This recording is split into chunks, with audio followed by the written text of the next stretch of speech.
on the Cult of Personality and Its Consequences was a report by Soviet leader Nikita Khrushchev made to the 20th Congress of the Communist Party of the Soviet Union on the 25th of February 1956. Khrushchev's speech was sharply critical of the reign of deceased General Secretary and Premier Joseph Stalin, particularly with respect to the purges which had especially marked the last years of the 1930s. Khrushchev charged Stalin with having fostered a leadership personality cult despite ostensibly maintaining support for the ideals of communism. The speech was a milestone in the Khrushchev Thaw. Superficially, the speech was an attempt to draw the Soviet Communist Party closer to Leninism. Khrushchev's ulterior motivation, however, was to legitimize and help consolidate his control of the Communist Party and government. Power obtained in a political struggle with Georgy Malenkov affirmed Stalin loyalists such as Vyacheslav Molotov, who were involved to varying degrees in the purges. A Khrushchev report was known as the secret speech because it was delivered at an unpublicized closed session of Communist Party delegates, with guests and members of the press excluded. The text of the Khrushchev report was widely discussed in party cells already in early March, often with participation of non-party members. However, the official Russian text was openly published only in 1989 during the Glasnost campaign of Soviet leader Mikhail Gorbachev. Background: the issue of mass repressions was recognized before the speech. The speech itself was prepared based on the results of a special party commission, known as the Pospelov Commission, arranged at the session of the Presidium of the Party Central Committee on the 31st of January 1955. The direct goal of the commission was to investigate the repressions of the delegates of the 17th Congress, in 1934, of the Communist Party of the Soviet Union. The 17th Congress was selected for investigations because it was known as the Congress of Victors in the country of victorious socialism, and therefore the enormous number of enemies among the participants demanded explanation. This commission presented evidence that during 1937–38 over 1.5 million individuals were arrested for anti-Soviet activities, of whom over 680,500 were executed.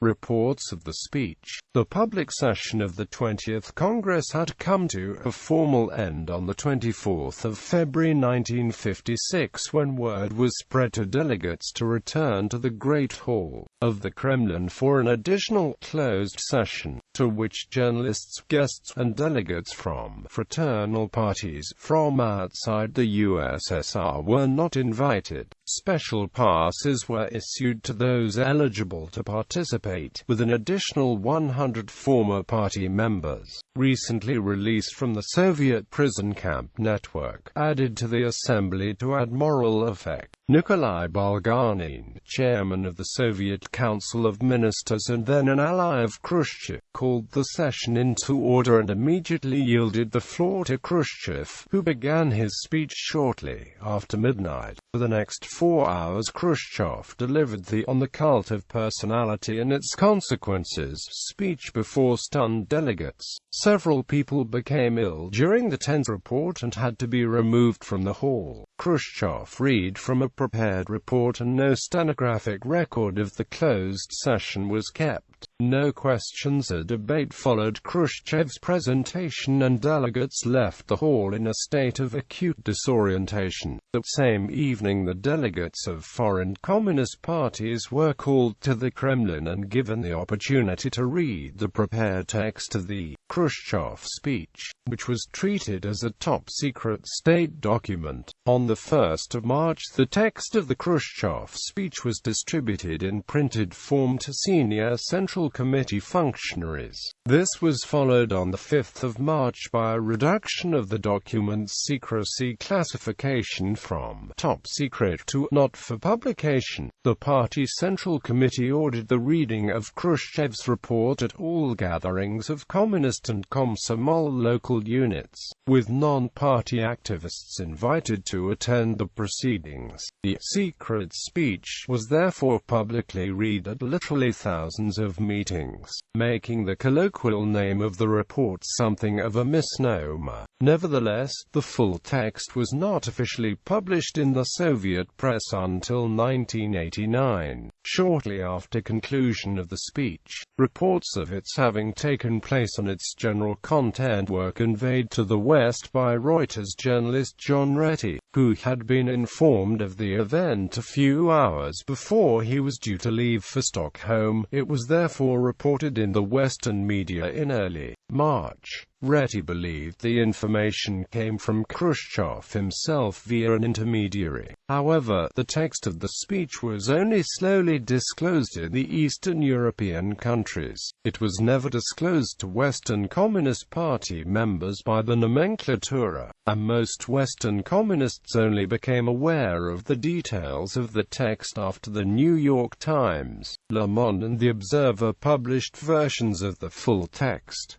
The content of the speech reached the West through a circuitous route. A few copies of the speech were sent by order of the Soviet Politburo to leaders of the Eastern Bloc countries. Shortly after the speech had been disseminated, a Polish journalist, Viktor Grajewski, visited his girlfriend, Lucia Baranowski, who worked as a junior secretary in the office of the first secretary of the Polish Communist Party, Edward Ochab. On her desk was a thick booklet with a red binding, with the words, "The 20th Party Congress, the speech of Comrade Khrushchev." Grajewski had heard rumors of the speech and, as a journalist, was interested in reading it. Baranowski allowed him to take the document home to read. As it happened, Grajewski, who was Jewish and had made a recent trip to Israel to visit his sick father, decided to emigrate there. After he read the speech, he decided to take it to the Israeli embassy and gave it to Yakov Barmor, who had helped Grajewski make his trip to visit Grajewski's sick father. Barmor was a Shin Bet representative. He photographed the document and sent the photographs to Israel. By the afternoon of the 13th of April 1956, the Shin Bet in Israel received the photographs. Israeli intelligence and United States intelligence had previously secretly agreed to cooperate on security matters. James Jesus Angleton was the Central Intelligence Agency head of counterintelligence and in charge of the clandestine liaison with Israeli intelligence. The photographs were delivered to him. On April 17, 1956, the photographs reached the CIA chief Allen Dulles, who quickly informed U.S. President Dwight D. Eisenhower. After determining that the speech was authentic, the CIA leaked the speech to the New York Times in early June. Summary: while Khrushchev was not hesitant to point out the flaws in Stalinist practice in regard to the purges of the army and party and the management of the Great Patriotic War, he was very careful to avoid any criticism of Stalin's industrialization policy, a Communist Party ideology. When discussing mass repressions, the absence of any commentary on the haphazard arrests of ordinary citizens is notable and, it must be assumed, purposeful, since occurrences like the brutality of collectivization serve the interests of the party and the state. Khrushchev was a staunch party man, and he lauded Leninism and communist ideology in his speech as often as he condemned Stalin's actions.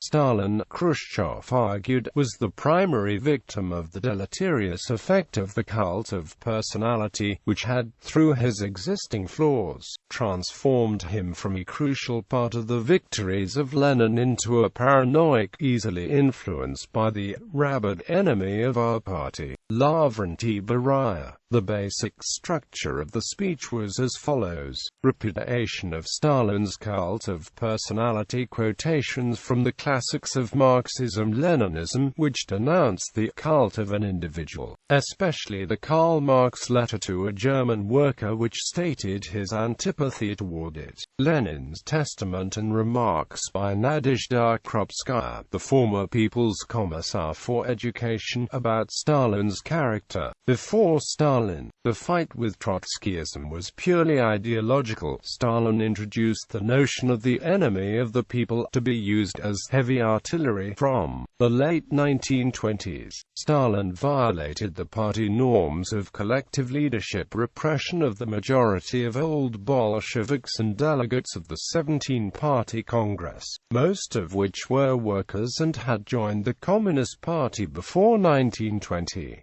Of the 1,966 delegates, 1,108 were declared counter-revolutionaries, 848 were executed, and 98 of 139 members and candidates to the Central Committee were declared enemies of the people. After this repression, Stalin ceased to even consider the opinion of the collective of the party. Examples of repressions of some notable Bolsheviks were presented in detail. Stalin ordered that the persecution be enhanced. NKVD is 4 years late in crushing the opposition, according to his principle of aggravation of class struggle.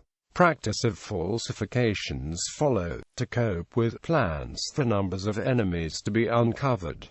Exaggerations of Stalin's role in the Great Patriotic War, deportations of whole nationalities, doctors' plot and Mingrelian affair, manifestations of personality cult, songs, city names, etc. Lyrics of the national anthem of the Soviet Union which had references to Stalin. The non-awarding of the Lenin State Prize since 1935, which should be corrected at once by the Supreme Soviet and the Council of Ministers. Repudiating the socialist realist literary policy under Stalin, also known as Zhdanovism, which affected literary works. Influence. The speech was shocking in its day. There are reports that the audience reacted with applause and laughter at several points. There are also reports that some of those present suffered heart attacks, and others late committed suicide. The ensuing confusion among many Soviet citizens, bred on the panegyrics and permanent praise of the genius of Stalin, was especially apparent in the Georgian SSR, Stalin's homeland, where the days of protests and rioting ended with the Soviet army crackdown on March 9, 1956.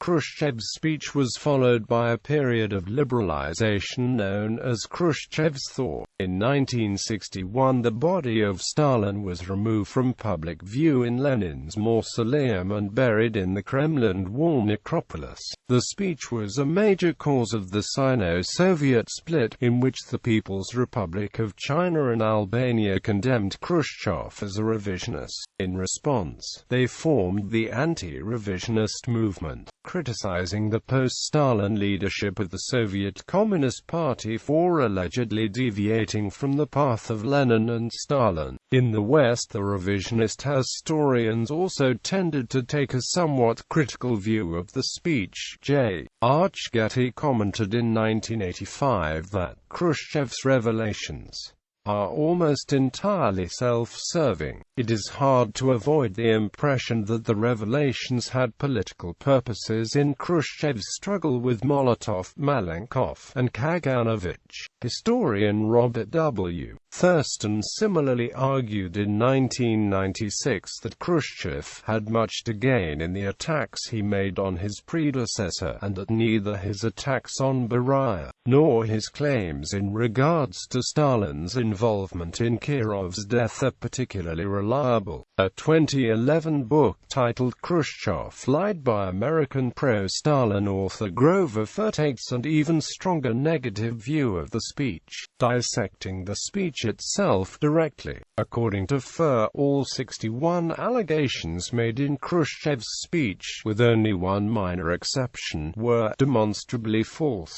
The historian Jeffrey Roberts has said in 2006 of Khrushchev's speech that it became one of the key texts of Western historiography of the Stalin era. But many Western historians were skeptical about Khrushchev's efforts to lay all the blame for past communist crimes on Stalin. Polish philosopher Leszek Kolakowski criticized Khrushchev in 1978 for failing to make any analysis of the system Stalin presided over. Stalin had simply been a criminal and a maniac, personally to blame for all the nation's defeats and misfortunes. As to how, and in what social conditions, a bloodthirsty paranoid could for 25 years exercise unlimited despotic power over a country of 200 million inhabitants, which throughout that period had been blessed with the most progressive and democratic system of government in human history, to this enigma the speech offered no clue whatever. All that was certain was that the Soviet system and the party itself remained impeccably pure and bore no responsibility for the tyrant's atrocities.